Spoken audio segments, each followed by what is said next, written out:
Hello and good evening to everyone joining our webinar. I'm seeing the attendees number climb exponentially. So we're just going to give everyone a couple minutes to join the event, and then we'll get started with a wonderful talk by Melinda Myers. So just sit tight and we'll get going in just a minute or two here.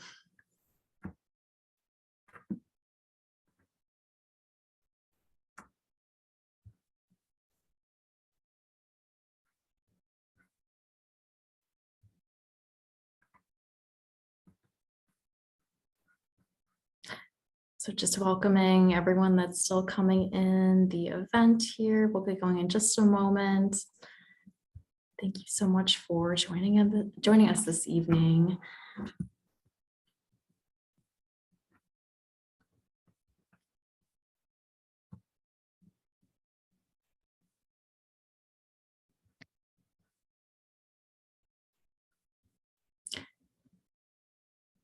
All right, why don't we get going here? So good evening and welcome again to everyone that is joining us tonight for Planning, Planting, and Caring for Your Rain Garden. My name is Kelly Bolter. I'm the Adult Programming Coordinator at Milwaukee Public Library. Joining us this evening from the library is also Librarian Beth, who is our Adult Services Librarian at East Branch Library. We are excited and proud to welcome back Melinda Myers for another wonderful program. This time it's about planning, planting, and caring for your rain garden. We appreciate the partnership and support also from Milwaukee Metropolitan Sewerage District and Fresh Coast Guardians in presenting the program this evening. We did send out a handout that Melinda's going to be going through tonight. So if you didn't receive that in your email, we'll send it again in a follow-up email. Great. And we'll also have the link in the chat this evening as well, if you'd like to follow along. Just want to give a little plug for some upcoming programs that we are supporting with Melinda. The season is called Grow Budget-Wise Beautiful Gardens Anywhere. There are a handful of upcoming webinars, including tonight's, that Melinda will be presenting about gardening for climate change, and then also sustaining an energy-saving landscape in the fall. So these are presented with support from We Energies, and we're proud to support this program here too at Milwaukee Public Library.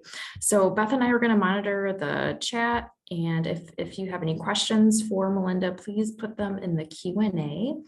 Which you can see at the bottom of your screen. Your microphones are muted, as well as the video turned off this evening. And also this program is going to be recorded. So after everything's all wrapped up, we will post that on our YouTube channel and then send that link out in a follow-up email as well. So like I said, if you have any questions, throw those in the Q&A. Beth and I will keep an eye on that, and you can feel free to chat amongst yourselves in the chat box as well. So all of that said, we are just really delighted to hand this to Melinda, and welcome back for another wonderful program. Thank you. Thanks so much, Kelly and Beth. It's great to be part of your team tonight. And thanks to all of you for joining me. Obviously, you're making the decision to plant a rain garden, and make a difference, or maybe you already have. So we're going to get started from the planet, so you have lower maintenance, how to select the right plants, because the MMSD plant sale is happening now, planting, and then care for the rain garden. As Kelly mentioned, MMSD, Milwaukee Metro Sewage District, and Fresh Coast Guardians are sponsoring this webinar. I've been lucky that as their partner, they've helped me and allowed me to do webinars free of charge for you, and the library, of course, for hosting it. It's always fun to work with the library. Some of you may have joined me in person when I presented this in person at Washington Park and at the East Library. It was nice to be in person, but I always am happy to talk to all of you via Zoom as well. So let's get started. If you're here, you probably already know the benefits of rain gardens, but I always like to review it because sometimes we forget that they can be beautiful gardens as well. I started my career during the prairie movement in the 70s, and there was a lot of misinformation given out, and people ended up with more of a weed patch than a garden, a beautiful garden. So we're going to talk about ways that you can design your rain garden or plan your rain garden so that it's a beautiful addition to your landscape and less maintenance, hopefully. Keeping water where it falls. You know, we live on a beautiful lake. We have lots of rivers and waterways, and we want to keep those clean. So if we can keep water on our landscape, it's good for our landscape. But excuse me, it also keeps it out of the storm sewers, and it can reduce the risk of basement flooding. None of us wants that. Also, water pollution. So again, if we keep the water on our landscape as opposed to it washing over the soil, picking up any pollutants and going into the storm sewer and waterways, then we are lucky enough to help remove some of those pollutants. And I don't know about you, but the birds and the pollinators are the reason I can get through my winter, the birds in particular, and the pollinators throughout the summer. They help pollinate our plants, make sure we have food to eat.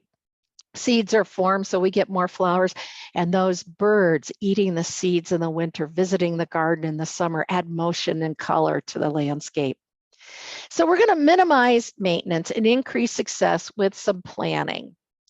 I want to thank the Wisconsin Department of Natural Resources for letting me use images from their manual for planning rain gardens. And it's available through the Wisconsin Department of Natural Resources, or if you go to Fresh Coast Guardians, they have a link to the manual for the rain garden manual for homeowners and landscape professionals. So when you look at this rain garden, this family is putting at least half of the water falling on their roof into the rain garden. So they've got a pretty big rain garden. You want to keep your rain garden at least 6 to 10 feet away from the foundation. The last thing we want is more water by the basement walls. The more water you're pushing off the roof, the bigger the garden. Notice that this garden, the widest part is near where the water comes in, and it's also parallel to the foundation of the house and perpendicular to the water source. So again, look at how the wall of the house is parallel to the rain garden and the downspouts are headed close to the middle. We want to avoid those wet areas. We are not doing a water feature. And I think was some of the confusion I heard when I first started talking rain gardens. What we want to do is intercept water coming off the roof, the walks, the hardscapes before they go to the storm sewer or before they reach these areas where water does tend to pond. The goal of a rainwater is to capture that water, filter out impurities, but drain within 24 to 48 hours. We want to avoid putting our rain garden over the lateral. We don't need any more water going down. If that has any damage to it and we add more water to it, it overpowers it. So whenever possible, keep your rain garden as far away as possible from that lateral. So you're going to contact your local municipality, and they're going to come out and they're going to mark that lateral. Now, this was a small near the airport, south side of Milwaukee, where we installed a rain garden for a video we were producing. So you can see her yard was pretty small. So we could only move that garden a couple feet away from the lateral. Notice also that this rain garden doesn't go right up to the sidewalk. If possible, avoid putting your rain garden right next to the walks, the drives, because we're digging deep, and that can really negatively impact the integrity of those walks and hardscapes because you won't have that solid soil underneath. You could put a traditional garden there, so maybe a ground cover leading up to your rain garden, but try to keep your rain garden a couple of feet away from those hardscapes. Avoid trees whenever possible. Couple reasons. One, trees are great stormwater managers. You know, they slow down the velocity of the water so it doesn't run off. They absorb some and evaporates into the atmosphere.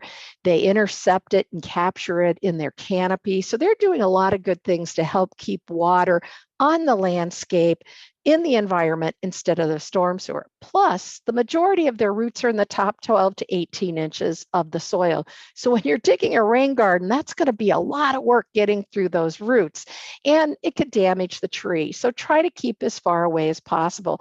If you can go outside the canopy, that's really the best. Avoid steep slopes because the steeper the slope, the deeper you're going to need to dig. This is also compliments of Wisconsin DNR. So you can see they're putting out a string guide to level. So a stake at the top of the hill and one at the bottom. Put a string across, use a level to make sure it's straight.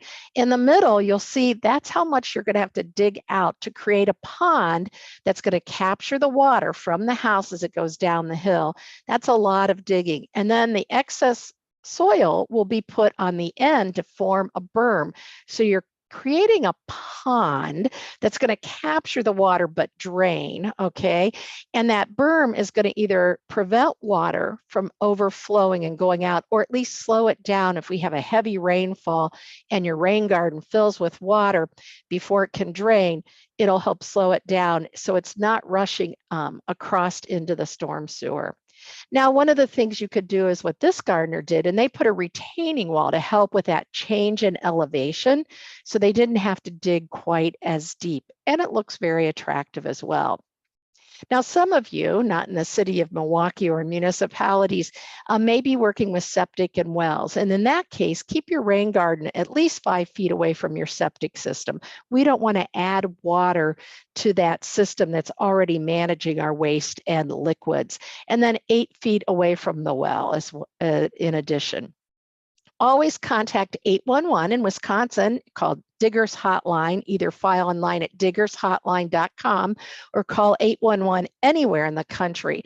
They contact all of your utility companies. They will send them out to locate any underground utilities in your work area. This is important, one, for your safety, because you hit an underground utility, some of them can cause injury and even death. Also inconvenience. You knock out the cable, no one's going to be happy with you, and save you money, because if you don't call them and you damage an underground utility, you are responsible for the repair. And I don't know about you, but I'd rather spend my money on plants than on fixing a cable or something else. Then as you're planning your garden, think about your overall landscape and how that rain garden is going to blend in with your other landscape features. This is a small garden, I think, on the in Milwaukee, as a matter of fact. And I think they did a nice job of creating a rain garden that fits with the rest of their landscape and their neighborhood. We don't have to conform to our neighborhood, but we do want to get along with our neighbors. And so having that little grassy border not only protects the hardscapes, it's signs of intention that your neighbors will go, oh, that's a nice looking garden. This gardener opted for a more natural appearance. And so lots of flowers and some grasses and sedges and more of an informal, natural look to their landscape. And then maybe you want to design a garden bed. I'm going to show you some other pictures and mention this. So they have just kind of a kidney-shaped or crescent-shaped bed. So you can pick the form that works well for you. But notice they have a hedge right by the steps. So it's really masking that foundation of that porch, providing a transition from the porch to the rain garden, so that they've extended the rain garden by having a traditional planting to reduce maintenance and the need to mow behind. Now, when we did this garden, this was that one where I showed you the lateral going through, we let her do the design. It's her yard. So the narrow part was closest to the house. We typically like it wider towards the house to capture the most water, but it was nice and long and narrow, and it seems to be working quite well. She only put one downspout to this garden. Now, as you're designing your garden, you may be, I have no clue where to start, right? It can be very overwhelming. These may be plants you haven't used before and you're not familiar with. And how do you put them together to have something attractive? Fresh Coast Guardians has some samples, and there's a link on the handout to their sample garden plans. And even if you don't do exactly what they recommend, it's a good starting point. I had a landscape architect one time say, none of us have original ideas. We keep borrowing from each other. And I think that's a great way to say it, that here you could take a look at it, look at the plants, look at the layout and go, I like it. Or how about I'll substitute this in for that? And so that's a great way to help you get started. So if you're overwhelmed, this might be an option. And I mentioned extending the rain garden with traditional gardens too, so that it looks like your rain garden is part of maybe that foundation planting or a bed that's out in the garden. And that's exactly what this person did. You can see their more traditional foundation planting, and they connected their rain garden to that as well. So it's all contiguous. Design with maintenance in mind, and that's really important, right? So if you've got grass around your garden, use gentle curves, no tight angles. Make it easy to cut that grass around your garden. If you have to hand trim, if you're like me, it's not going to happen. I'll go, I'll do it tomorrow, I'll do it next week, and then I end up with a mess. So make it easy, because here you can see, this is my friend Dorothy's house. She can run the one set of wheels of the mower right on the inside, that outside or the edge of the garden, so she doesn't have to do any hand trimming. And edging. I'm a big fan of just a physical edge. When I was in the city and had a small yard, I'd just use a good sharp shovel, make a little V trench. I would fill it with mulch to help slow the infiltration of grass and weeds into my garden. And then that mulch, that area that was mulch, again, I could run my mower tires over there, wheels over there, and I didn't have to do hand trimming. Make it easy for yourself. And then some people opt for stones or pavers or other items like this, again, to dress it up, to define the space, and then make it easy to mow. Make it easy to have access all around the garden. Think about how you're going to maintain that space. So here, this gardener put that garden right up against their hedges so they don't have to try to mow around between the porch and the rain garden. And one of the things you may even want to do is burying some of those downspout extensions so that you also can mow easily. This is not my rain garden. This was my old house in Milwaukee. And it's a reminder of making all the areas within the garden accessible. If you have a huge garden like that bed I showed you at the beginning, you're going to have to get in to do occasional weeding, maybe some cleanup, some cutting back in the spring. How are you going to get there, especially as those plants grow and fill in? Maybe you need to have a few key steppers, or you arrange your plants so that there is space to get into the garden. When I lived in Milwaukee, I turned the whole front yard into a big garden full of dwarf evergreens and deciduous plants and perennials. And at some point realized I needed a few steppers so I could get in and maintain. Even those of us that do it as a living have to be reminded sometimes. Check your views. Think about how you're spending time this winter. You're looking out the window at your gardens, right? So make sure that that rain garden is visible from your window if you want to take a look and see the birds that are visiting over winter and the dried seed heads and grasses. Make sure you're not blocking your window so that you can see in and out as well. And then make sure it's where you can enjoy it. There's a lot of activity that's going to be happening. Butterflies visiting, some hummingbirds perhaps, and bees, and again, those songbirds. So you're going to want to be able to see your garden, not only when you're inside looking out, but maybe sitting on the porch or at your picnic table. And I love how this gardener, they have a dry river bed and then some rain garden plants, but I love how they have a chair and a table in their front so they can enjoy the view of their garden and their neighbors passing by.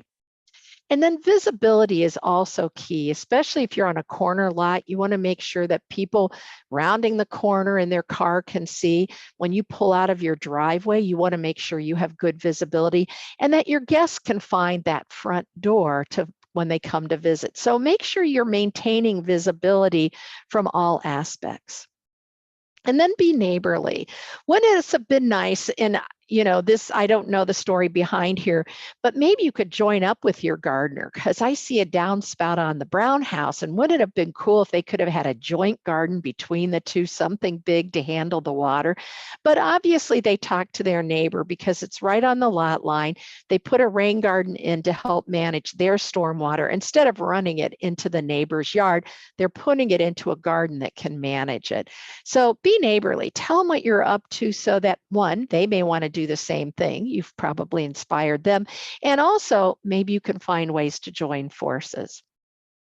I mentioned before, make sure your rain garden is perpendicular to the water source. Here, they made the widest part closest to the house. So the nice part about this, we get a heavy rain, there's more space up front for that water as it fills and moves toward the berm on the far side. Whenever possible, put the water source towards the middle of the bed, again, so that water has space to spread out. And then put rocks at the base of that, because in heavy rains, that water is going to be really coming out full force. And so you're going to want to make sure you're preventing erosion, slowing it down so it has time to infiltrate the garden.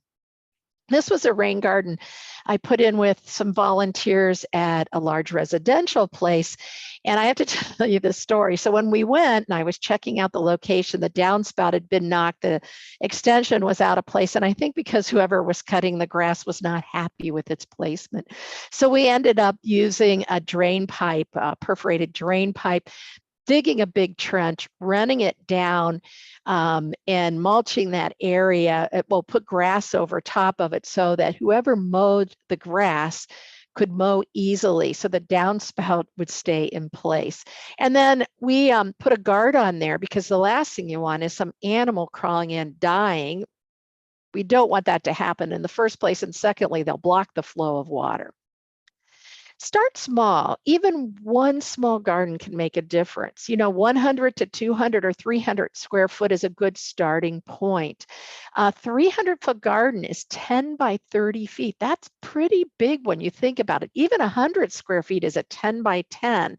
So it doesn't sound big, right? 100 square feet. But when you think about the maintenance, the planting, the digging that's involved, starting small is always a good way to do it. And maybe you do one downspout at a time and have several different gardens. So instead of running 2 downspouts to one garden and having a huge garden, start with one disconnect at a time. That's what they did here. And you know what? Even if it's not ideal, anything we do is going to help capture that water.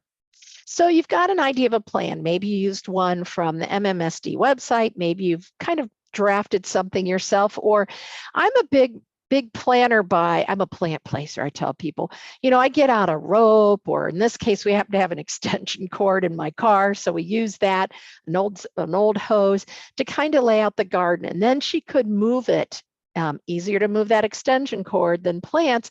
Once our gardener was happy with the design, we used marking paint to mark that location to make it easier to dig.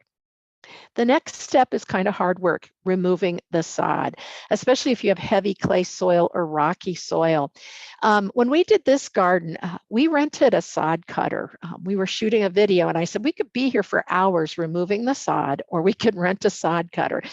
And we just went to Home Depot. I'm sure Lowe's, Home Depot, Menards, big box stores, hardware stores in your area may rent equipment. And maybe you get friends and family to join. So you rent it for the weekend. And then you can all take care of removing sod, whether it's for a rain garden or a new planting bed. And that way, no one has to store it. No one has to repair it. You can defray the cost, just share it between 3, 4, or 5 of you, and more people to help haul that sod away too. And then we're going to have to fix the soil. Unfortunately, this is probably not unusual for some of you. I know a lot of southeastern Wisconsin is heavy clay soil that's poorly drained. And if we don't do something to improve the drainage on this, we're going to have a water garden, not a rain garden, and dead plants. I now live in an area with pure sand. So this is what my soil looks like, brown sugar. I need to amend it to hold the moisture, because the last thing I want to do is water my rain garden once established during dry periods. The idea is we're picking plants that take it wet and take it dry to minimize our maintenance. The solution to both is adding compost or organic matter. And so working that in, once we've dug our bed to the proper depth, we've removed the sod, we've dug it to the proper depth, and that manual for a rain garden manual for homeowners and landscapers will tell you how deep to dig. So for clay soil, depending on how much water you're pushing through, we're talking 4 to 6 inches deep. Doesn't sound like a lot, but that's a lot. deeper if it's on a steep slope, and heavier soil. So once we've dug it to the right depth, we're going to work that compost into the soil. A soil test is a good thing to do. You could take that now. It'll tell you what nutrient levels you have, your organic matter in the soil. It's always a good starting point, and it will help save you money because you won't be adding nutrients your plants don't need. And most of us don't have ideal soil, so we need to get our plants off to a good start by adding organic matter and maybe fertilizing. We'll talk about in a minute. Plan for that excess soil and sod. Have a tarp handy. This was at that project I mentioned, and look at all the things we dug up in the process of digging the rain garden. And so you want to have a place where you can easily store that and then move it. On the smaller job, we just had a couple of wheelbarrows that we could load, and then she wanted to use that to change the grade around the foundation of her house. So think about that. Can you use it to fill low spots in the yard? Maybe you use the sod you removed to fill bare areas in the grass, in the lawn portions. Change the grade by your house. A lot of basement problems are because the soil settles by the foundation of our houses, and then the water backs up there. So adding that extra soil, maybe even throwing the sod there, if you have good sunlight, is a way to move water away from the foundation of your house. And one thing I like to do when I start a new bed is I take the sod, turn it green side down, put a layer. So I'm making raised beds in my big vegetable garden area, put a layer of the Lorgonite to help speed decomposition, put another layer of sod, green side down, and maybe 3 or 4 layers, depending on how high I want it. And I cover it with clear plastic to cook the weed seeds and help break down all that debris quickly. I've done this a couple years in a row, and I've had some of the best tomatoes growing in those raised beds. You could also compost your sod that you've removed green side down in your compost pile. And if you don't have jumping worms, and hopefully you don't, but if you don't have jumping worms, you can share that sod and the soil with friends and neighbors. If you have jumping worms, you don't want to share it because you'll be sharing those. And jumping worms are invasive worms that devour organic matter, change the structure of our soil, and really wreak havoc on a lot of our natural areas and our gardens. So let's talk about the fun part, at least for me, is plant selection. Picking the right plant for the location. Depending on where you live, Southeast Wisconsin, we're a zone 5. Zone 5B is a little warmer, close to the lake in the southern border. Zone 5A is a little cooler. I'm in zone 5A, but boy, I've got wind and it sometimes feels like a zone 4. So the USDA plant hardiness zone map represents the average minimum winter temperature. And even though we're experiencing some climate change, we still have some cold winters, and then we have hot summers. So our plants are really having to deal with some extremes. So just because we have some hotter summers, we need plants that can take the cold winters as well. The Milwaukee Metro Sewage District spring plant sale is still going on. I just checked today, so they're still taking orders. So if you're in the Milwaukee Metro Sewage District, you can buy rain garden plants at a discount. And their goal is to get us to grow rain garden plants that will help keep water where it falls. So that's their goal. If you are not in the MMSD, the district, you can still get a lot of native plants. There are a lot of good native nurseries in Wisconsin. Prairie Nursery, Prairie Moon Nursery, I think, is in Minnesota. If you look at your extension office, they'll have a good list of native plant sources in your neck of the woods. So let's talk sunlight. That can be very overwhelming. I hear plants called full sun, and most books say 6 hours. I know gardeners, I usually say 8 hours or more, because if I tell you 6 hours, then all of a sudden it's going to be 4 and it's going to be more shaded. A minimum of 6 hours, more is better, of direct sunlight. A west exposure is good and hot and intense. So a west exposure, that's where you can grow full to part sun plants as well. Part shade plants like an east-facing location, 3 to 6 hours of direct sunlight, but milder. Those morning sunlight that tends to be less intense than midday and afternoon. Less than 3 hours of direct sunlight, maybe bright indirect light throughout the day. That's where you put your shade plants. This is Pennsylvania sedge, one of our native sedges. So if you've got somebody that wants to have grass under their tree, maybe this is an option. It can be mowed once a month or have it more meadow-like, but this is a shade-tolerant grass-like plant known as a sedge. We also want to consider year-round interests. Do those plants have flowers, nice looking leaves? Look at the fall color on these ornamental grasses. So that's another way to add some interest year-round. So fall color, seed heads, flowers. So consider all those features when you're selecting your plants. And grasses and sedges are those grass-like plants, are often overlooked as, oh, they're not exciting. Well, they provide unity. They provide support for many of our flowering plants. They provide balance. So they're really important plants, not only because they can absorb water, but also for the elements in the design. Look at how those New England asters really pop with the grasses in this garden. So let's say you've ordered your plants, and if you're a plant geek like a lot of us, you may just say, well, I need 3 of those and a couple of those, and I'll find a place in my rain garden for them. Hopefully you started with a plan, but if you didn't, what we did when we put that small garden together, and I wanted the gardener, it's her garden, to design it, but I tried to organize it by heights, short to tall, and by bloom time, so that she can decide, does she want pockets of colors at different times of the year, or some color throughout the garden and throughout the season. And then the height, so we're not putting tall plants in front of short plants where they can't be seen. So that's one way we want to think about our plants. We also need to arrange them by moisture requirements. So plants like butterfly weed like it hot and dry, and so they should be on the outer edge of your rain garden. Plants that like it moist, like Joe Pye weed, they tolerate wet soil. Some of the sedges we'll talk about tolerate it wet, and those can go in the wetter part, the central part, the lowest part of the garden that tends to stay wet longer.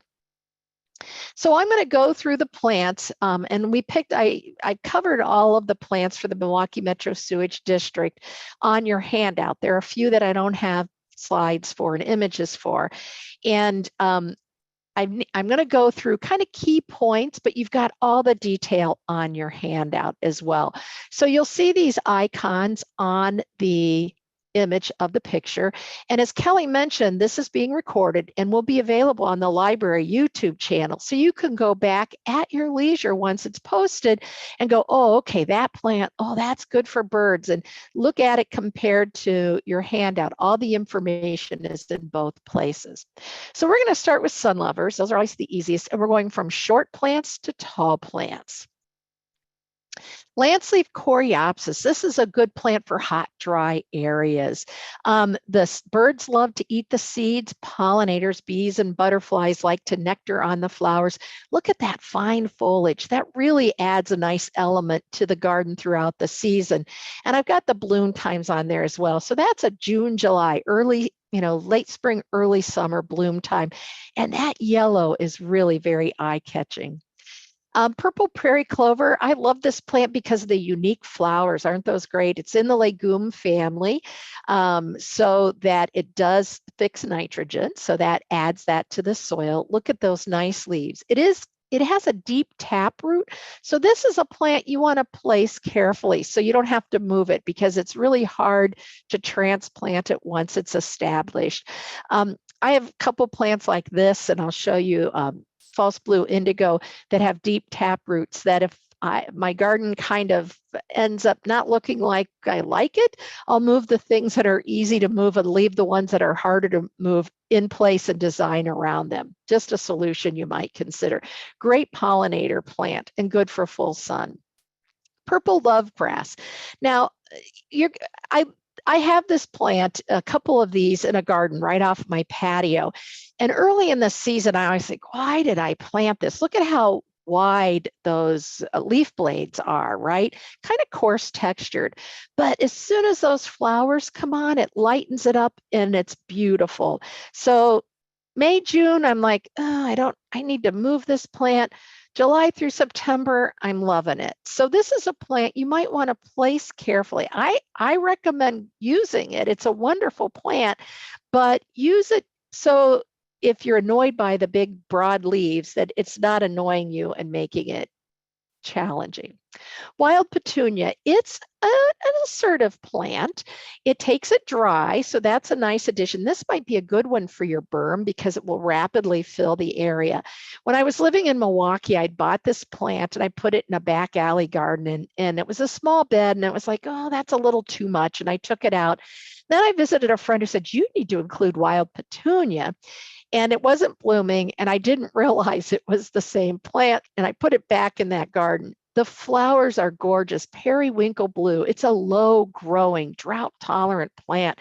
So it'd be good as an edger because it will compete with the weeds and the grass trying to infiltrate and tolerate the drier soil on those berms.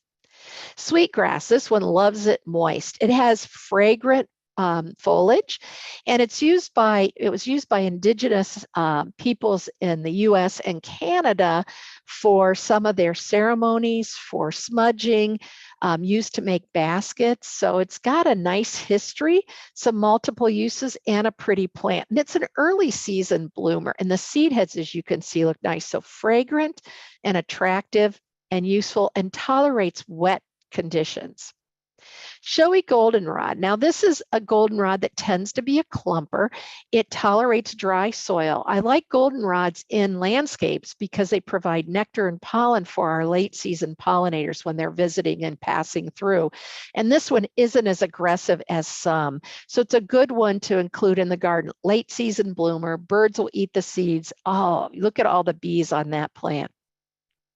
Butterfly weed. When you're trying to support the monarch caterpillars, butterfly weed might be a better option for those of you with small yards. It does like well-drained soil. Now, clay is a naturally occurring variety that Neil DeBull of Prairie Nursery found and is offering. So if you've tried growing this, hopefully you've amended your soil in your rain garden, put it in the drier section, it should do fine, but it likes well-drained soil. It's not as aggressive as common milkweed, and it will bring in support the monarch caterpillars, support hummingbirds, butterflies, and bees. And look at that beautiful orange flowers. Now, mark the location because it's late to emerge in spring, so don't think it died. Give it time to pop out of the ground. It will catch up quickly. Side oats grama, another one that tolerates dry soil. If you can look closely at this image, notice how the seeds hang down. It's sometimes called eyelash grass as well because of the way the seeds hang down, and is quite decorative. In August, September, a late season flowering plant. And then notice the texture on this is much finer than on the purple lovegrass. Rough blazing star. This is one of the liatrus. It's a shorter one. Spicata blooms later. It's taller. This one tolerates dry soil, so you'll get a little bit earlier bloom and on a shorter plant. These flower, the buds open from the top down, kind of unusual for plants. I've seen hummingbirds nectar on these, butterflies and bees. And then if you let the seed pods form, they're nice and fluffy, and the birds will eat the seeds. They make nice cut flowers too, in case you want to harvest a few to enjoy inside. Hoary vervain, you're going to see two vervains tonight. Hoary vervain likes it dry. It's a clumper, so it's not aggressive. Beautiful blue flowers in the middle of the summer. So this is a great plant for small gardens, especially dry parts of the rain garden. Now, not as well behaved is common milkweed. The flowers are fragrant at night. It is the favorite food of the monarch caterpillar, though all milkweeds will support monarch caterpillars. Solvents, which I was happy to see MMSD was offering, is a little bit less aggressive than common milkweed. Common milkweed, the rhizomes are 9 inches or more deep, and it does spread by seed, but it's harder to manage those rhizomes. And so in a small garden, you may end up with nothing but common milkweed. So go for the solvents. It's a little less aggressive. And if you can manage it or have an area dedicated, it's a wonderful plant. Fragrant flowers, the monarchs love it. A nice, pretty plant. Pale purple coneflower. The look is a little different than purple coneflower. Narrower petals that droop. It's a little more adaptable than purple coneflower. It blooms earlier, so you can extend that purple coneflower feel in your garden. And it's a little more adaptable. It'll take soil, anything but really wet. So it tolerates dry soil better than our purple coneflower, and it likes it in full sun. So another midsummer bloomer. And just like purple coneflower, the birds like the seeds, the butterflies like the flowers, and so do the bees. Early sunflower, Heliopsis helianthoides, can be aggressive. So if you have a small space, you may want to pass on this one. It's beautiful. We have a cultivar of this at our We Energy Park garden, and it's taken over about a quarter of that garden bed, and we kind of thin it out every June. So the straight species can be a little assertive. Notice it's here with bee balm, which reseeds readily. So put it with some equal competition if you want some diversity in your garden.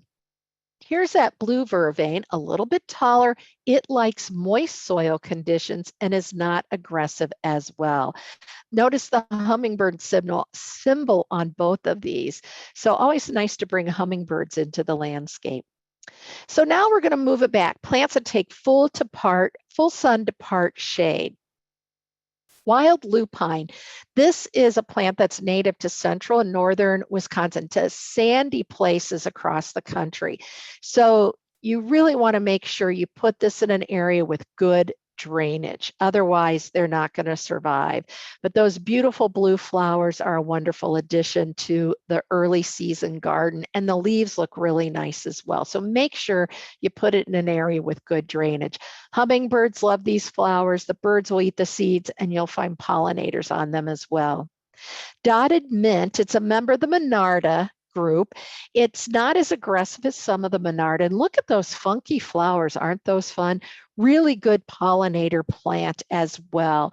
It's the bracts that we're looking at. The flowers themselves are those tiny little nodules you see in the center, but those colorful bracts add just a different look and feel to your garden. Brown fox sedge. And one of the people at East Library said, oh, this is really aggressive. Well, you know what? In good conditions, and if it doesn't have any competition, it can be aggressive. Mine's growing in sandy soil. This one likes it moist to wet. And so that's why mine is a little more tame, I think. So my apologies to the woman who probably has it growing in heavier soil and moist conditions. So if you have dry, sandy soil, it really likes it moist, but you need plants that will compete, like the bee balm, like I'm going to show you sneezeweed in a minute. I like this one because it reminds me of prairie dropseed. Prairie dropseed needs dry soil conditions. This takes it wet. So, and this one blooms early in the season, where prairie dropseed blooms later.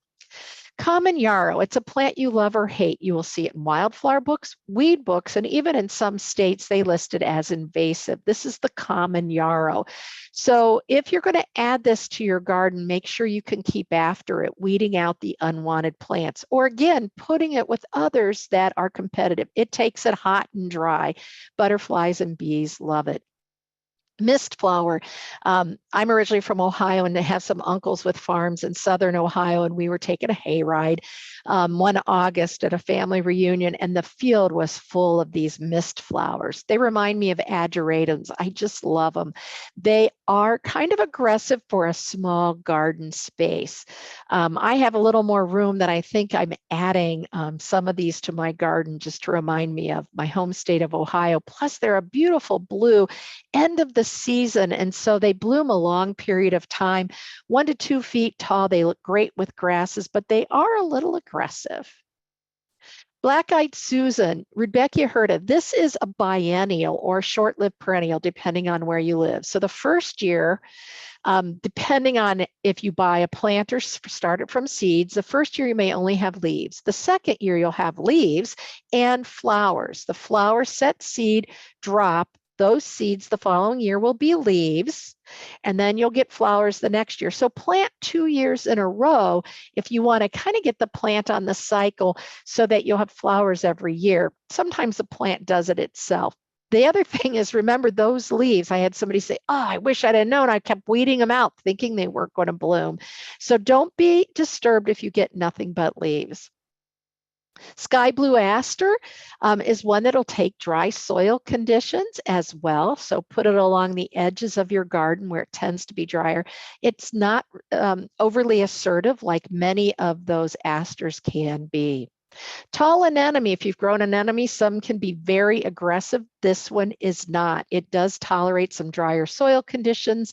You'll have pollinators on the flowers and birds eating the seeds. Great blue lobelia, this is one of my favorite. It does form dense colonies, but I do find that it's not too difficult to manage if you keep after it or give it an area where it can kind of wander through equally assertive plants. I find it much easier to grow than cardinal flower, close relatives. Nice and tall spires of blue flowers, and even though they're blue, they'll bring in the hummingbirds.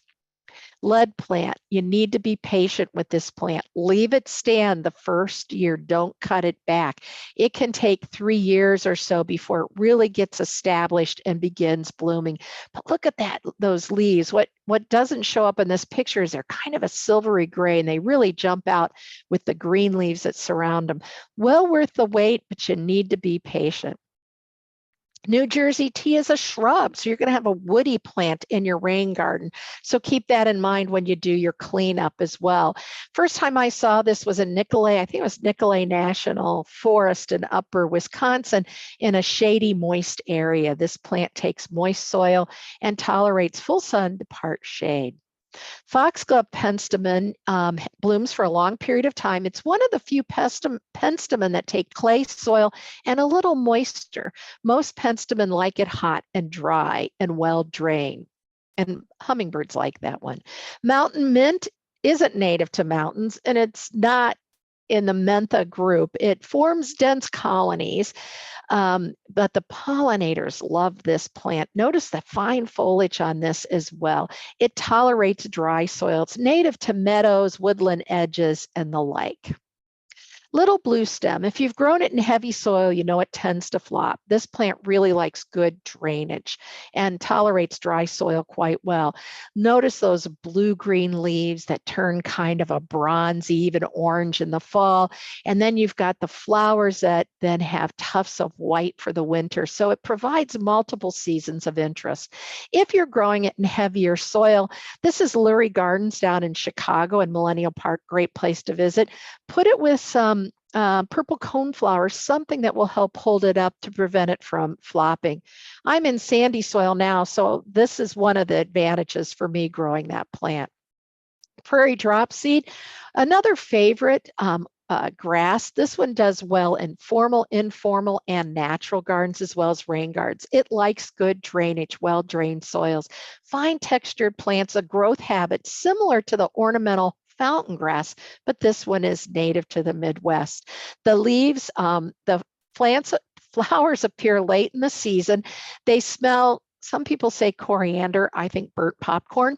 And then they have a beige with a little orange tinge fall color. And the seed pods look great when they're covered with ice. They look like gems. So multiple seasons of interest.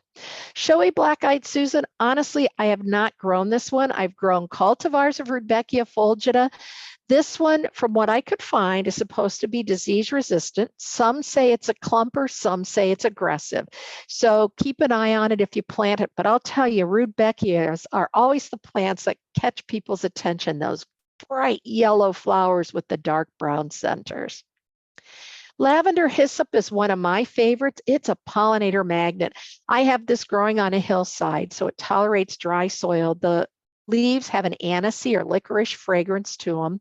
I was standing in a planting of these surrounded by bees, silver spotted skippers, swallowtails, hummingbirds nectaring on the flowers. I'm standing amongst all of these plants. They weren't bothered at all. They didn't bother me, and they weren't bothered by my presence. It was just a wonderful experience. It does reseed. You may want to wait. It seemed to be a little late to emerge for me last year with our crazy spring weather. So don't write it off too quickly. Cardinal flower. Now, if you've had trouble growing it, you are in the majority. It may take you several times to find the right spot. It tolerates wet soil, but it likes sandy, loamy soil, so it likes good drainage. So it tolerates it wet, but you need some decent drainage. The red flowers, those spikes of red flowers are amazing. So most people, a friend of mine, Stacy and Ken, have this beautiful prairie. She said, we have one cardinal flower that comes back every year and it doesn't seem to spread. Other friends of mine, Paula and Steve up in Green Bay, have kind of a swampy area in their yard, and their cardinal flowers reseeding like crazy. So they have too many plants, something most of us don't have a problem with this. So don't give up. It tends to be short-lived. And when I mean short-lived means the plant lasts a couple of years and then dies out. It does reseed. So if you found a good spot for it and it's happy, you'll probably have seedlings coming up. So worth watching for. Wild bergamot, Monarda. Um, I'll tell you, this guy reseeds readily. It has a citrusy, minty fragrance. So if you are removing plants in the spring or thinning it out a little bit for better airflow to help reduce problems with powdery mildew, if you have those problems, it at least is a little aromatherapy. Put it with purple coneflower, with some of those other plants that tend to be aggressive, the rudbeckias. Let them duke it out so that you have some diversity as well. Purple coneflower, not as tolerant of dry soils, blooms a little bit later than pale purple, likes evenly moist soil. Will tolerate a bit of drought, but not really extended dry periods. So put it in an area that tends to stay not wet, but slightly moist. Sneezeweed, Helenium, this is autumnal, so that tells you it blooms in the fall. Aren't those funky looking flowers? So the birds love those seeds. You'll see them munching on those later. It does tolerate periods of standing water. So this is a perfect one for those wetter parts of your garden. Beautiful yellow, kind of unique flower, something fun to look forward to at the end of the season. Blue wild or false blue indigo. This is a picture in one of my gardens on the outside of my fenced in vegetable garden. And I made the mistake. There's a hydrangea to the left that I didn't think was going to get that big. And I thought I gave enough room for my false blue indigo. And why is this a problem? False blue indigo has a deep taproot, so it doesn't transplant well. So I'm at the point where I'm trying to decide, am I going to move my hydrangea or let them just kind of snuggle up together and hope for the best. I love those blue flowers early in the season. It's in the legume family, so it fixes nitrogen. After the flowers fade, you'll get black seed pods that are beautiful. And I'm going to talk about waiting to cut back your winter interest. But when I was cleaning up my garden and the wind was blowing through those seed pods, it rattled sounded like wooden wind chimes. So I had sound, I had color, I just had all kinds of seasonal interest and I was helping improve the soil. New England aster likes it moist. It's not as drought tolerant as the other aster I mentioned before, the blue sky blue aster. It likes moist, evenly moist.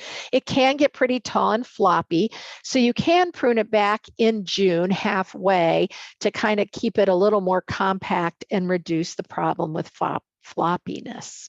Spotted Joe Pieweed likes it moist. This is a plant to put in that wet part, and it's a tall plant, so it could be that vertical interest, that focal point in your rain garden.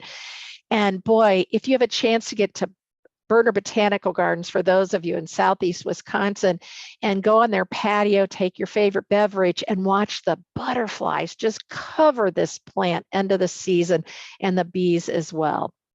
Cup plant, it is extremely aggressive. Only use this if you have lots of space. It's a cool plant. The water collects where those leaves join together around the stem, forming a cup. Pollinators and birds love this. It's a great bird plant. A friend of mine, Carol Bangs, who taught native plants when we were teaching at Milwaukee Area Technical College, said, if you want to get rid of canary ryegrass, plant cup plant, but then you have to get rid of that plant. That's how aggressive it is. So plant with caution, but it's a great plant. It just needs either containment or you need to keep after it. So for those of you with shade, maybe shade from neighbors' houses, if you're in the city especially, or your street tree shading your whole front yard, prairie oval sedge takes full sun to full shade. It takes wet soil conditions as well. It blooms earlier in the season, but check out those cool seed pods and nice fine foliage. Wild columbine, it reseeds readily. I have this growing in a garden, and I have a nice gentleman that helps me weed. And he's like, can we put rid of some of these? Because I have lots of little seedlings all over. Yes, I have decided to maybe do a little deadheading as they fade so that the seed pods don't form, because I'm kind of getting a garden full of these wild columbine. So you can manage the spread or just dig up the little seedlings, put them in another part of your landscape if jumping worms aren't a problem and you're not worrying about spreading jumping worms, or composting them if you've got too many plants back in the garden in another form. Great for hummingbirds. The birds will eat the seeds. Heartleaf golden Alexander takes full sun to shade, wet and dry soil, popular in rain gardens, shoreline plantings, and even water features. Bright yellow flowers in May, so it really is a nice welcome bit of color in this early spring garden. Calico aster is shade tolerant, and a lot of our asters aren't, so perfect for those shady areas. I have this growing in a garden bed, and it's so nice to have some bright white color at the end of the season in an area that's shady. Zigzag goldenrod, not real aggressive. It combines nicely with that great blue lobelia, which if you put this into part shade, it's called zigzag. Notice how those flowers zigzag along the stem. So a goldenrod that's shade tolerant, moderately assertive, not so much overly aggressive. Hairy wood mint is got great pollinator appeal, can be a little bit assertive in the garden. Notice it's formed a nice dense clump, so be prepared to either manage it or give it room to grow. And Virginia wild rye, tolerant of wet soil, full sun to heavy shade, coarser textured. The flowers are really cool on this, and I think the seed heads look interesting, and it's a tall one. You've probably seen bottle brush grass as you were hiking through the woods. I've got to add some of this because it does make me think of my favorite hikes. It will take dry shade, so part shade to full shade, great for those pollinators. So if you have a shady area, isn't this texture really pretty through most of the summer? So I know I went through the plants fast. You'll find more information on MMSD's website and on my handout as well. So once you get your plants, you've got your bed prepared. I mentioned I'm a plant placer, so I do, kind of have a plan, but then I set my plants in place and adjust as needed. Sometimes once you get them there, you're like, oh, that's not quite right.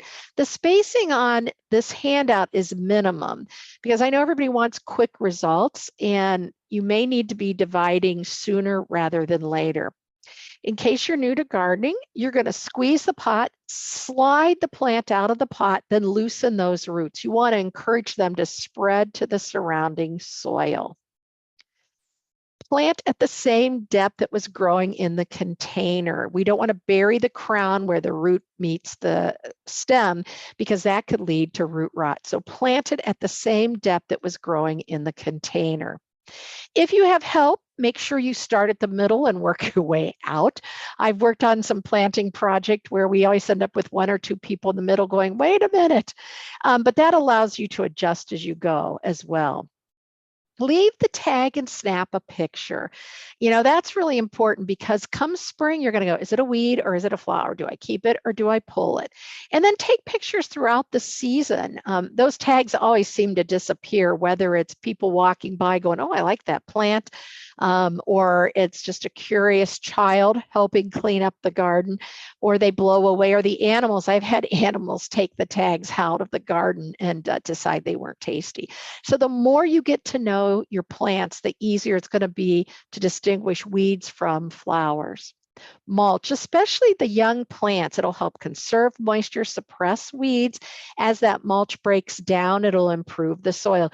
Because you look at that, those small plants, there's a lot of space between those plants for those weed seeds to sprout and grow. So we want to give our rain garden plants a running start. When you buy mulch, ask how they're managing for jumping worms, weeds, contaminants, and that kind of thing. If they say, that's probably not a place to buy your mulch. Check the tag on bag mulch to make sure it was certified. In the berm I mentioned earlier, maybe you want to put those wild petunias on there, or maybe you just want mulch. I like to use shredded mulch because I find it knits together and is less likely to wash away with the rain. Fertilization. So if you had a soil test, you'll know exactly what and how much to do. You may want to incorporate your fertilizer when you do this amending of the soil, or you can fertilize after planting. Now, those of you that know me know I work with Milorganite. It's a low nitrogen, slow release fertilizer. So it promotes above and below ground growth evenly. If the weather turns hot and dry, it's not going to damage these young seedlings. Once those plants get established, you're not going to need to fertilize very often because you'll get some nutrients coming from the washout from your lawn, any kind of fertilizer you've put in other garden beds. So the plants will be your guide after that. And water. The first few years, you're going to help those plants establish a robust root system. Now, we pick plants that take it wet and dry, but that doesn't mean they're ready to go drought tolerant right away. That first year or two, you're going to help them through. But once established, most of these will be able to tolerate dry periods unless they're very extended. And then you maybe step in once or twice as opposed to every week. Regular weeding. This makes it easy to differentiate the weeds from the good plants. As those plants are emerging in spring, those winter annuals, those weeds pop up. They have lots of room and sunlight to get going. So you want to start to get to know your weeds from your flowers. And I know it's challenging because I get baggies all season long. Is it a weed? Is it a flower? And I must confess, I've grown a few weeds in my time. It flowered and I found out I was wrong. But there are great resources online, a few universities, and a few other sources that show you what the leaves look like, the flowers look like, and the seeds look like to help you manage them as well. Keep the weed seeds and grass clippings out of your rain garden. So when you're mowing around, aim the chute away from the rain garden. We don't want grass clippings because they're high in nitrogen. Good for your lawn, so leave them on the lawn.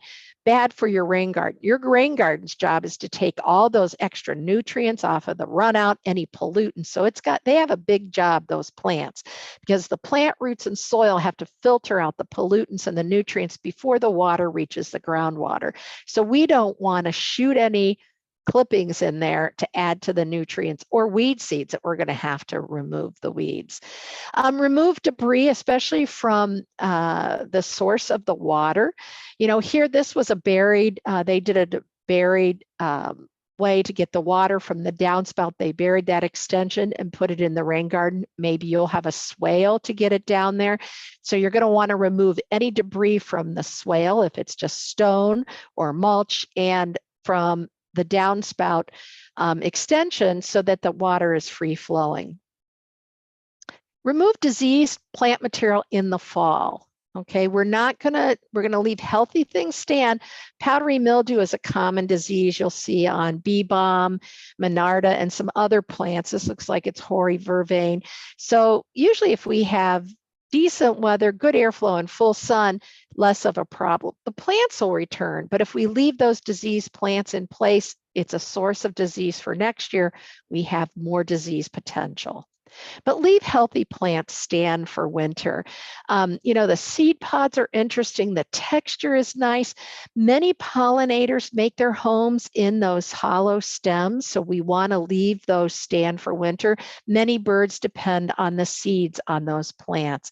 And look at how nice, what a nice addition. Now, if you're from the South, you have crepe myrtles, camellias, some things that are maybe evergreen more so than ours, but boy, the winter interest on these can really add some texture and invite the birds in, which add color and motion to your landscape. Oh, I wanted to mention, I wanted to mention, leave those plants stand. for winter and into spring until we have consistent 55-degree temperatures for 3 to 6 days. That gives those beneficial insects time to exit.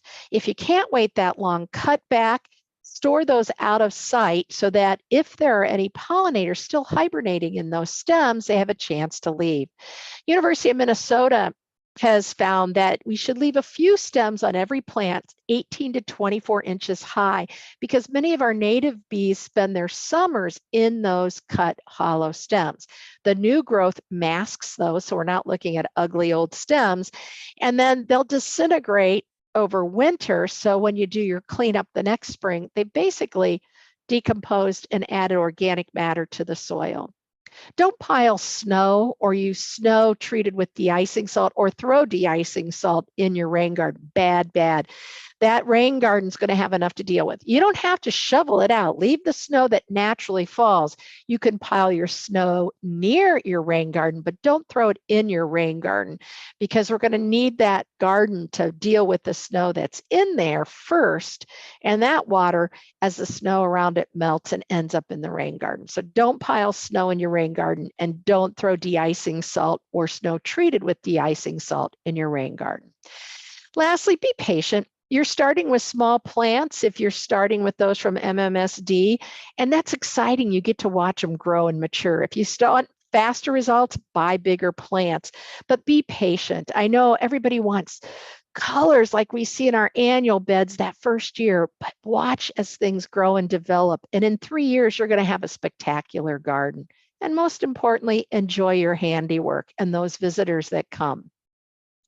All my contact information is on the bottom of the handout, my website, melindamyers.com. And then help me grow gardeners. Someone inspired you. Please inspire the next generation. This is at my house where I live now, and you can see I have a downspout that leads into this. It's a small bed between the front walk and my garage. My grandson Sammy likes to dig, so I put him to work digging this dry riverbed. A rubber mat I didn't do, but had to add later right by the foundation because I'd put a receptacle to catch the water, and I had some splashing. So I put a rubber mat right underneath where I was catching the water, dug a hole, put landscape fabric, filled it with gravel. The good news is we didn't have water running on our sidewalk. I have sandy soil, so it drains pretty quick, but boy, we were having problems with water running off, especially frozen soil and icing up on the sidewalk. So we took care of that problem. Plus, I think it's a nice feature in my landscape. I want to thank again Fresh Coast Guardians and Milwaukee Metro Sewage District. You know, MMSD, if you live in the sewage district, we just hear about the bad things when they have to put raw sewage in the lake. But I'm lucky enough to travel around the country, and MMSD has a really good reputation with other municipalities around the country, doing what they can to keep our water quality up, reducing pollutions, helping us keep water on our landscapes. You know, we all want good, fresh water. We want to protect Lake Michigan.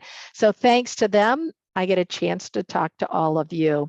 Thanks to all of you as well for your part in helping to keep rainwater at falls, reduce flooding, basement backups, and all the good things that rain gardens do. So I know I went kind of late, sorry. But I couldn't decide what plants to eliminate. I'm happy to answer questions as long as you all are willing to stay. And Kelly is able to keep the questions coming, and Beth as well. Yeah, thanks so much, everyone, for your questions. We do have quite a handful here. Okay. And thanks, Melinda, so much for that presentation. So, all right, let's just get right into it. So our first question is from Monica. Monica says, hi, I was fortunate enough to have a rain garden installed last summer through Fresh Coast Guardians and MMSD. Yay. Awesome. Yay. I didn't cut anything back before winter. Please remind me of what I should do this spring to tend the plants that were put in. Thank you. Great. I'm glad you asked that question, Monica. So it's good you didn't cut them back. Leaving them stand, again, food for the birds, homes for the pollinators. Wait until we get consistently, I would say, used to say 3, but we've had such crazy weather, cold, warm, cold, warm, cold. So the longer you wait, the better. The more we learn about pollinators, the more we realize we're doing some of our maintenance practices wrong. I used to say, nice day in March, go cut back the garden. And then I found out some of those pollinators don't leave till late May and June. Now, you know, you don't want to, your neighbors and you probably don't want your dead stuff standing until June. But if you cut it back, set it out of sight until you're sure those pollinators leave, then you can shred it and use it as mulch in a garden or throw it in the compost pile. And just as a reminder, again, the University of Minnesota recommends cutting back, leaving about 3 or 4 stems per plant. Some of those old stems cut back to 18 to 24 inches. The native bees go through that cut end to make their summer home. So again, we're all learning so much about our pollinators and how we should manage our landscape. So thanks for that question, Monica.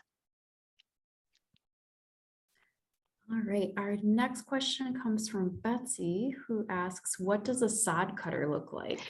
Oh, you know, I should have, you know what, we did a video for MMSD and it's on there, it's on Milorganite and Fresh Coast Guardian's website, installing a rain garden. And we have pictures of using the sod cutter. So it basically has these blades that go down a couple, you set the depth you want. So it goes down a couple of inches, 2 or 3 inches, and it slices underneath the sod. That's the mechanical one. A shovel sod cutter, a hand sod cutter, has a sharp, flat edge, and you just kind of ease your way underneath. I had a couple of volunteers from the staff at MMSD and Fresh Coast Guardians help me and the resident install this rain garden so we wouldn't be there all day. And when we brought the sod cutter out, the guys are like, this is great. We need to do this every time. So I'm not opposed to hard work. Trust me, I've removed a lot of sod. I've laid sod. But you know, one thing I've learned, if it's easy, you'll do it right. And then you could share the cost and maybe inspire others. So if you go to we went to my Home Depot near me, and they gave me a little rundown how to operate it, go through it with the people. They'll give you a little manual. The shovel works well. You'll just get some help, you know. You know, maybe you team up, somebody helps you do yours and you help them do theirs. It goes faster and makes easier work of it. So And definitely a great opportunity to get to know your neighbors. well, you know, that's Yeah. a great point. You know, gardening, it builds community. So All right, our next question is from Lisa. How do we get our soil test done? We live in Wapaka. Does it matter where you live? great question. So even if you're not in Wisconsin, start with checking your university extension website. So in Wisconsin, University of Wisconsin Madison Extension, they've kind of renamed themselves, but you want to go to the state soil testing lab. So on the University of Wisconsin Extension, if you do UWEX soil test lab, that's how I get there. It'll get you there. It tells you exactly how to take the soil test. You want to pull off any debris. If you still have grass, you're going to dig a wedge down 4 to 6 inches, remove the grass from the top. If you've got mulch on that bed, pull it back. And you're going to take pieces on each corner and a couple in the center, mix it together, send a cupful to the lab, and it'll have a form and it will tell you where to send it. I think it might be somewhere between $15 and $20. The price kind of varies. You want to go to a state certified lab wherever you are because they test and calibrate their equipment so that you know it's accurate versus the home test can not give you necessarily very good information. And in my book, if you're going to test the soil, you want good results. So great question. And you know, I don't know what it's like in Wapaka and if you still have snow cover up there, but as soon as the soil is thawed, and anytime you haven't fertilized recently is a good time to take a soil test. So as soon as that snow is gone, depending on where you live, and the soil is thawed, for me, I could go out now and take a soil test. So the sooner you do it, the quicker you get results so that you can implement it as you put in your garden beds. This question feels like it dovetails really nicely with how you concluded that one. Let's see. Bibiana is asking when to start planting. Does that depend on where you live and frozen ground? Good question. So a couple of things. When you're buying transplants, so for the plants from MMSD, I think are being delivered, check the website like June 11th or something. So danger frost. I worked for the city of Milwaukee the first year and we had a frost June 9th. Not usual, very sad day, let me tell you. So usually by late May, early June in the north, we're good. So if you, let's say you bought bare root plants that are dormant and their roots are exposed, you could work whenever your soil is workable. But if you have heavy soil, you don't want to work it when it's, attention, please. oh, you don't want to work it when it's wet. So take a handful, gently squeeze, tap it with your finger, it should break apart. If you have heavy clay soil and it's wet and you work it, you're going to end up with clods. So you don't want to do it. If it's really dry, you're going to end up ruining the structure as well. So it should be moist, but not soggy wet and not overly dry. Danger of frost should have passed if you're buying plants that are fully leafed out. So if you go to a garden center, the plants are in the greenhouse, you're going to have to gradually get them used to the outdoor conditions. Put them in maybe an hour of sunlight one day, shade the rest of the day. 2 hours of sun the next day, shade. That's called hardening off. And then gradually introduce them to that full sun conditions if that's where they're growing, or part sun, so they're used to the light conditions where they're going to end up. So Kelly's right, it depends on where you live. So in the southern part of Wisconsin, usually Memorial Day is a popular planting time. Perennials that have been growing field grown, that are used to being outside and exposed to the weather, those could be planted in maybe middle of May, maybe if you're willing to do some protection as well. So again, this is where your extension service, if you're not in Wisconsin, can be helpful.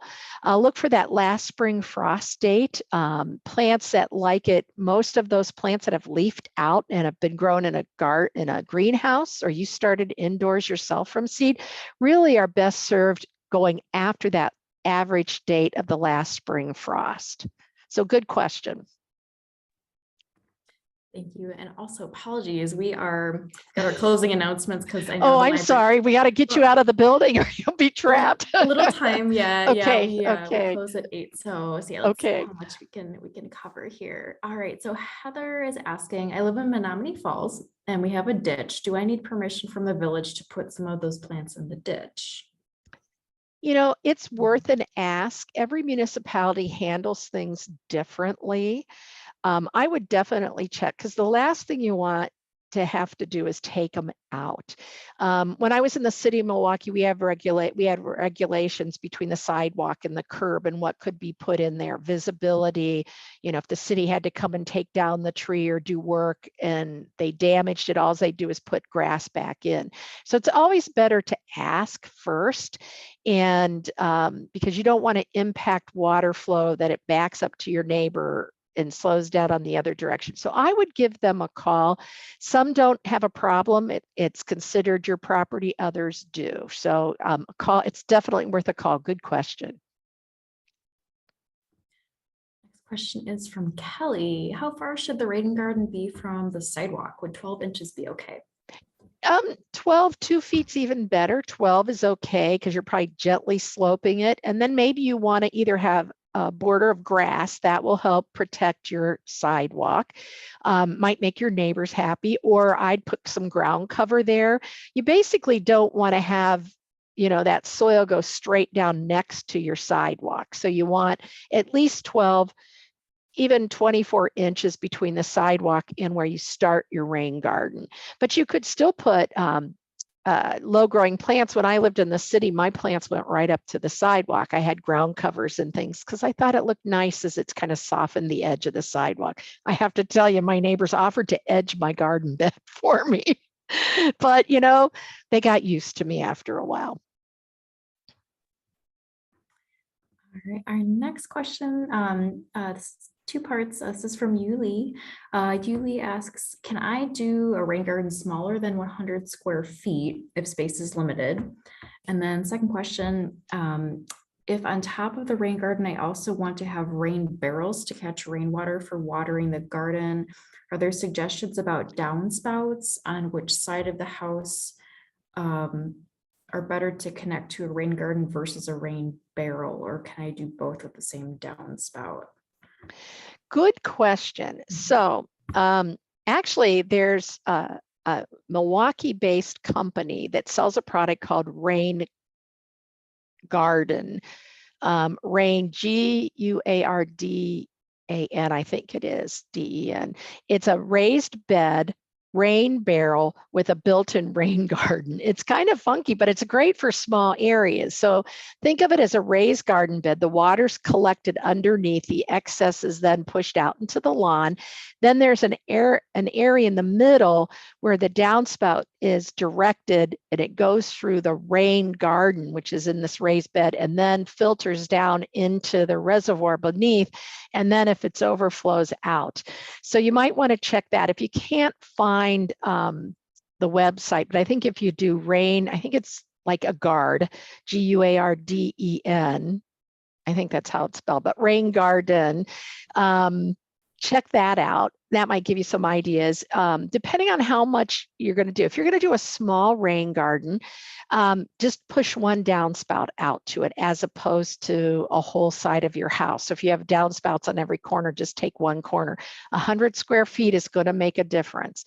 If you do a downspout, a rain barrel with your rain garden, I would use a downspout disconnect. So when that rain barrel fills, the disconnect then sends the water through the downspout to your rain garden or out into your yard, depending on how you want to handle that. You know, if you're going to do 100 square feet, I would say the math is, and I'm sorry, it's not on the top of my head. In that manual, the rain garden manual for homeowners and landscape professionals, they have a formula for using how many square feet, and I should know this off the top of my head. So look at the smaller corner of your house. So that's where I would decide. You know, in my house, I have some areas where I've got a lot of water pushed to one downspout, and then I have some other smaller portions where I could run, you know, a smaller garden to intercept. So kind of look at that space that's collecting. A roof, a 1,000 square foot roof, could collect an inch of water in an inch of rain, generate 623 gallons of water, right? So then figure out that portion of your roof. So the smaller, the less water's coming off. So pick the smallest area that you could direct to that small rain garden. And if you've got a big area, then do both, the rain barrel and the rain garden, because that way, you know, you get the best of both. The other thing is you can interlock rain barrels so you can capture more water. There was a wonderful gardener on a garden tour I was on, and she put like 4 rain barrels between her garage and the fence to the neighbors, interlocked them, had access on either end. What a great place in a small city lot to capture water, have it accessible and out of sight. So kind of a cool thing. So I hope that helped. We have a helpful comment from Laura Oh, good. who shared it's called Storm Garden, Thank you. STORM, and then GUARDEN. Thank you, Storm Guard. Thank you, Laura. I appreciate that. My memory was not so good. We had it at State Fair one year. It's a really cool setup, actually, and it's a Wisconsin, it's a Milwaukee-based engineer in Milwaukee that developed it. Thank you. This is what I love about gardeners. They like to share. Much appreciated. Okay, we've got another question from Donna. Are you familiar with using biochar, BIOCHAR, as a soil amendment for rain gardens? Biochar. It's there's some debate, there's some talk, they're looking at it at controlling jumping worms. I have not seen it used for rain gardens. I wonder about the nutrients that it's adding to the soil. Some of the debate is that, you know, they're burning the wood to make it into this biochar. It's supposed to help with drainage issues is one of the benefits. I have not seen any information on using it for rain gardens. I will do some hunting. If I find out anything, I will definitely maybe post it. either do a Facebook post. I'll share it with Kelly. Don't inundate her. She's got too many people, but I'll post something on my Facebook page if I find something. And I don't know if we can post a note on the YouTube channel, but I will do some checking and see if I could find. It's a good question. I don't know. Yeah, if we, or rather, if you share with Diana to include it in the description, we can add that to our Perfect. video. Okay, thanks. I will do some hunting then, my homework. All right. So, and actually, I want to apologize in case the closing announcement goes off again while I'm talking here. Sharon would like to know, will my security light affect my full shade garden? So where we found lighting issues on plants was more on photoperiodism. So some plants need long dark periods to flower. Think of mums that bloom in the fall. So sometimes we've seen some issues with plants causing more problems with flowering than growth. I have not seen issues. I mean, obviously lighting is an issue. And I'm guessing you may be doing LED lights. Plants need certain lights and they need a rest period. So that can influence more growth, not just so much because they're shade lovers. I don't know if you have any way of deflecting it away from your garden, but still getting the security you need.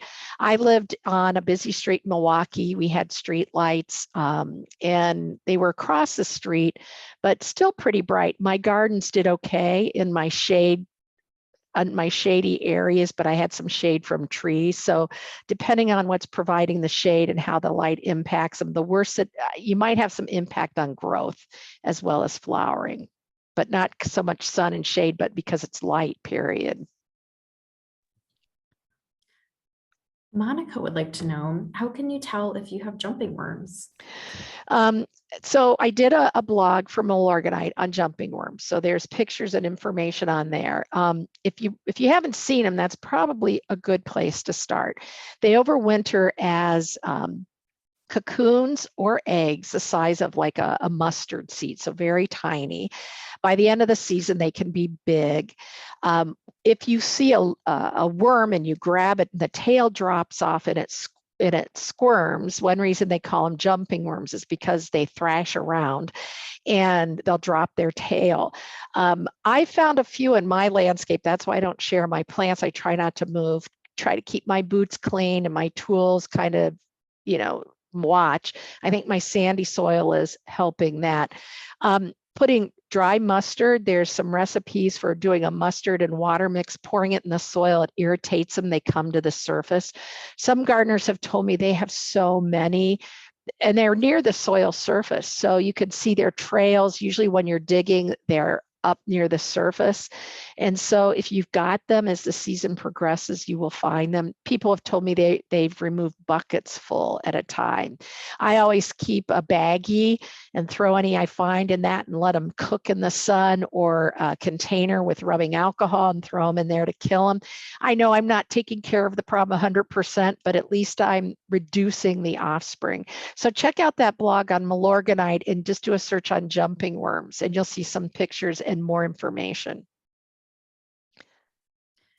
Let's do one more question here. Deborah would like to know, regarding planting little blue stem, would you recommend planting a walkway that combines little blue stem and purple love grass? Oh, the love grass is pretty coarse. It's much shorter. And that might be a pretty combination. They're going to bloom. I hadn't thought about that. Sorry, I think I probably had, sorry, that was me. So we've all kinds of fun things here. So that wouldn't be a bad. They both could take the drier situation, that they'd help hold each other up. Might be an interesting texture, the love grass on the end. So if you do that, take pictures and share with us. The rest of us would like to see that. All right, I'm getting lots of comments from participants just saying thank you so much for this information tonight. I just want to make sure that we have enough time to just share that we will send out the link to this recording following the presentation tonight. We'll also resend the PDF handout. And then again, like I shared at the beginning of our event, be on the lookout for more information about upcoming webinars that Linda will be hosting with the library. We've got a webinar in April about growing a bountiful harvest, even when time, space, and budget is limited. In May, we're having a program about gardening with climate change. And in September, one called Fall is for Planning and Planting an Energy Saving Landscape. So those are sponsored by We Energies. And then Melinda has lots of activities and free resources for, exactly. for libraries. We'll be sending out information about that as well. And then Melinda, I think, is there an email address that people can send questions if they weren't able to get theirs answered tonight? Sure. info@melindamyers.com. We kept you. Hopefully you can still get out, but info@melindamyers.com. And then just be patient because I'm outnumbered, but I'll get to them as quickly as possible. And in my question and answer column for the Journal Sentinel too, I'll often pick out some of those that I'm getting lots of the same questions. So always check that out too. Thank you all for joining us. Kelly and Beth, thank you so much for hosting. Always a pleasure to work with you guys and talk gardening. Absolutely. It's a pleasure for us as well. So thank you. And thanks to everyone who joined tonight. We're happy that you're here. And thank you for your questions and thanks for spending your evening with us. So we will see you next time. Have a great evening, everybody. Take care. Bye now.